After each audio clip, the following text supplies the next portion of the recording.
తెలంగాణ మాజీ మంత్రి హరీష్ రావు ఢిల్లీ వెళ్లారు. తిహార్ జైల్లో ఎమ్మెల్సీ కవితతో ములాఖత్ అయ్యారు.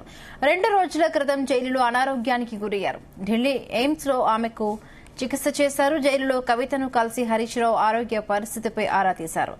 హరీష్ రావుతో పాటు కవితను కలిశారు ఎంపీ రవిచంద్ర. ఈ నెల 27న లిక్కర్ కేసులో కవిత బెయిల్ పిటిషన్పై విచారణ జరగనుంది.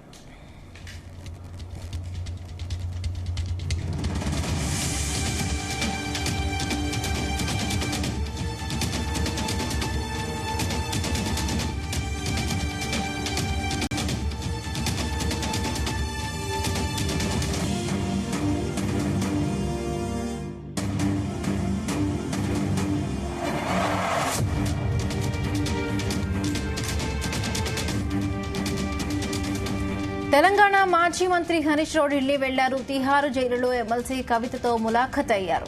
2 రోజుల క్రితం జైలులో అనారోగ్యానికి గురయ్యారు. ఢిల్లీ ఎయిమ్స్ లో ఆమెకు చికిత్స చేశారు.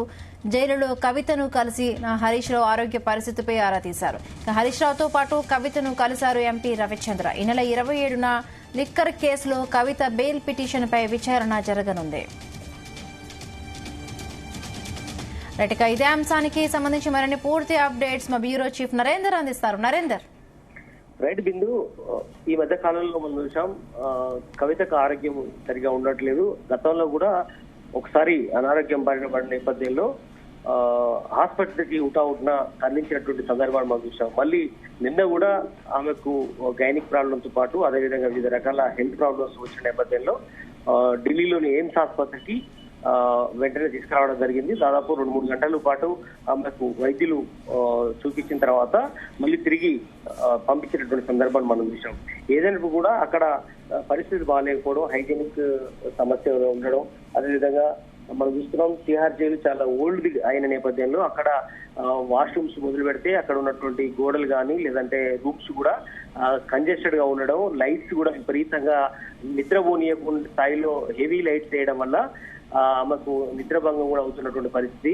ఎందుకంటే మామూలుగా మనం లైట్లు బంద్ చేసుకోవాల్సి ఉంటుంది కాబట్టి లైట్ కంటిన్యూగా లైట్లు వెలుతుల్లోనే నిద్రపోవాల్సిన పరిస్థితుల్లో కొంత అనారోగ్య సమస్యలు కూడా ఎదురవుతున్నాయి కూడా కేటీఆర్ ఈ మధ్య కాలంలో మనం చిట్ చాట్ లో కానీ చెప్పడం జరిగింది.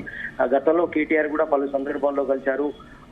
కవిత భర్త కూడా అనిల్ కుమార్ కూడా గతంలో కలిసినటువంటి సందర్భాన్ని మనం చూసాం. అయితే ఈ రోజు హరీష్ రావు పార్టీ సీనియర్ నేత సిద్దిపేట ఎమ్మెల్యే హరీష్ రావు కూడా ఈ రోజు తిహార్ జైలుకి వెళ్లారు. ములాఖత్ లో భాగంగా కవితను కలిశారు. ఎమ్మెల్సీ కవితను కలిసి ఆరోగ్య సమస్యలను అడిగి తెలుసుకున్నారు. అదేవిధంగా ఖచ్చితంగా బెయిల్ వస్తుందన్నటువంటి నమ్మకాన్ని కూడా కవితకు ఒక ఆత్మవిశ్వాసాన్ని నింపే ప్రయత్నం చేశారు.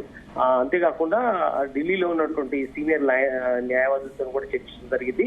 మళ్ళీ రేపు 27వ తేదీ నాడు కూడా లిక్కర్ కేసు సంబంధించినటువంటి అంశాలుగా బెయిల్ పిటిషన్ పై విచారణ జరిగే అవకాశం ఉన్న నేపథ్యంలో ఖచ్చితంగా దీని మీద ఒక భరోసా అయితే ఆమెకు చెప్పే ప్రయత్నం చేశారు.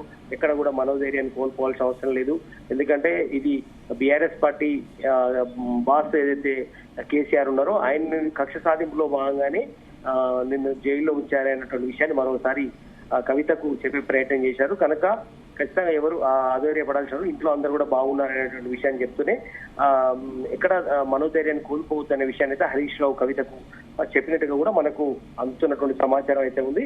ఖచ్చితంగా ఈ రోజు ఆమెను కలవడంతో పాటు ములాఖత్ లో లీగల్ టీమ్ ని కూడా కలవడం జరిగింది. రీసెంట్ గా బెయిల్ వస్తుందని కూడా అనుకున్నారు. మొన్న 3 days బ్యాక్ అందరు కూడా సీనియర్ లీడర్లు, ఎమ్మెల్యేలు, మాజీ మంత్రులు అందరినీ కూడా కేటీఆర్ ఢిల్లీకి పంపించినటువంటి సందర్భాన్ని మనం చూసాం. బట్ మొన్న బెయిల్ వస్తుందనుకున్న సమయంలోనే బెయిల్ రాకపోవడంతో కొంచెం డిసప్పాయింట్ అయినటువంటి పరిస్థితి మనం చూసాం. కేటీఆర్ కానీ ఆ పార్టీలో సీనియర్ లీడర్లు. బట్ ఖచ్చితంగా రేపు 27వ తేదీ నాడు విచారణ ఉన్న నేపథ్యంలో ఖచ్చితంగా బెయిల్ వస్తుందేమో అనేటువంటి ఆలోచనలో అందరూ కూడా బీఆర్ఎస్ శ్రేణులు అందరూ ఉన్నారు. అందుకనే కేసీఆర్ కూడా ములాఖాత్కి వెళ్తారని కూడా గతంలో అనుకున్నారు. కానీ ఆయన కొంచెం కవితను తన బిడ్డను చూసి తట్టుకోలేకపోవడం వల్లనే కేసీఆర్ కూడా ఢిల్లీకి ముఖ్యంగా మన ములాఖాత్కి వెళ్ళలేదు ఇంతవరకు కూడా అని కూడా ఆ పార్టీలో చర్చించుకుంటున్నటువంటి పరిస్థితి మనం చూసినాం. ఏదైనప్పుడు కూడా నరేందర్, మనం గతంలో కూడా కేటీఆర్ మీడియాతో మాట్లాడుతూ కూడా కవిత 10 kgల బరువు కూడా తగ్గారని చెప్పారు. ఇప్పుడు తరచుగా కూడా కవిత ఇలా అనారోగ్యం పాలవుతూ ఉన్నారు. సో డాక్టర్లు ఏం చెప్తున్నారు, అలాగే కవిత లాయర్లు దీనికి సంబంధించి ఏం చెప్తున్నారు? ఎగ్జాక్ట్లీ ఈ విషయాలే చాలా సార్లు కోర్టు దృష్టికి కూడా తీసుకొచ్చారు.